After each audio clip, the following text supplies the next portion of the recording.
دکھلاوے کے لیے، ریا نمود کے لیے مہنگی قیمت کا جانور خریدنا یہ کیسا عمل ہے؟ چنانچہ آج کل بہت سے مقامات پر، بے شمار مقامات پر، جیسے بمبئی وغیرہ کے اندر، دلی، کلکتہ، حیدرآباد، بنگلور اور بھی مختلف مقامات پر جو ہے محض ناموری اور دکھلاوے کے لیے، پاکستان میں بھی بہت سے لوگ ایسے ہیں جو دکھلاوا اور ریا نمود کے لیے مہنگے جانور خریدتے ہیں۔ بہت سی مرتبہ پاکستان کی ویڈیو اور کلپ وغیرہ جو آتی ہے اس میں اس کا بارہا مشاہدہ کیا گیا ہے۔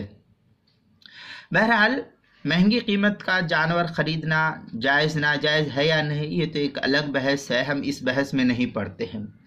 بہرحال ہم کو یہ سمجھنا چاہیے کہ ناموری اور دکھلاوا، ریا نمود کے لیے مہنگے قسم کا جانور خریدنا اور مہنگی قیمت کا جانور خریدنا اور پھر اس کا خوب لوگوں کے سامنے چرچا وغیرہ کرنا، لوگوں کو خوش کرنا، لوگوں کو دکھلاوے کے طور پر دکھلانا وغیرہ، ہم بچپن میں تھے جب پڑھتے تھے، حفظ کرتا تھا میں بمبئی میں، باندرا کے علاقے میں، تو بہت سے لوگ جمعہ کے دن اپنی قربانی کے جانور کو، مہنگے جانور کو لے کر کے آتے تھے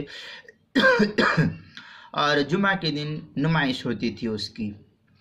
تو اس طریقے سے ریاکاری اور دکھلاوے کے لیے اگر کوئی شخص مہنگا جانور خریدتا ہے تو ریاکاری کے لیے، دکھلاوے کے لیے ایسا کیا ہے تو ریاکاری کے ساتھ ثواب کی اللہ کی ذات سے امید رکھنا محض فریب اور دھوکہ ہے۔ تو اس طریقے سے مہنگا جانور خرید کر کے اور پھر اللہ سے اس کے ثواب کی امید رکھنا، یہ تو ایک قسم کا دھوکہ ہے۔ اللہ تعالیٰ کے نزدیک وہی عمل قابل قبول ہوتا ہے جو خالص رضائے الہی کے لیے ہو، اللہ کی رضا کے لیے ہو۔ چنانچہ ریاکاری کا جانور چاہے کتنی ہی قیمتی کیوں نہ ہو، اللہ کی نظر میں اس کی کوئی حیثیت نہیں۔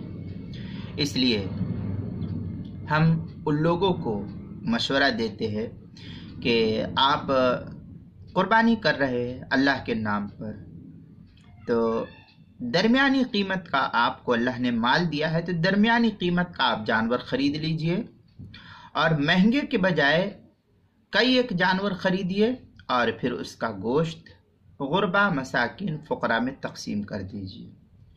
ریا نمود دکھلاوا مت کیجیے، اس سے آپ کو کوئی ثواب نہیں مل سکتا۔ چنانچہ اخلاص و للہیت کے لیے قربانی کی جو آیت قربانی کے سلسلے میں قرآن مقدس میں جو آئی ہے اس کا بھی حاصل یہی ہے۔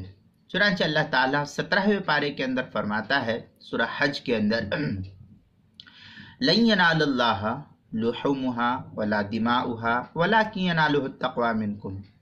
اللہ کے نزدیک نہ ہی تمہارا گوشت پہنچتا ہے، نہ ہی اس کا خون پہنچتا ہے، تمہارے دل کی کیفیت پہنچتی ہے اللہ کے نزدیک کہ تمہارا ارادہ کیا تھا اس جانور کے لانے سے۔ آپ جیسی آپ کی نیت ہوگی دار و مدار اسی پر ہوگا۔ یہ آیت 17ویں پارے کے اندر سورہ حج میں آیت نمبر 37 ہے۔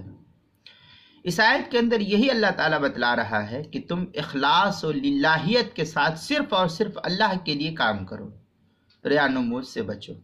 اس لیے ہم امید کرتے ہیں کہ انشاءاللہ ہم مسلمان بھائی ریا نمود، دکھلاوے سے بچ کر کے محض اللہ کی رضا جوئی کے لیے، اللہ نے جو مال دیا ہے اس مال کو اسی کے نام پر خرچ کرنا ہے۔ اس لیے ریا نمود سے ہم بچنے کی کوشش کریں۔ اللہ عمل کی توفیق عطا فرمائے، آمین۔ یہ مسئلہ مسائل قربانی و عقیقہ صفحہ 27، کتاب المسائل دوسری جلد صفحہ 299 پر اس کو نقل کیا گیا ہے۔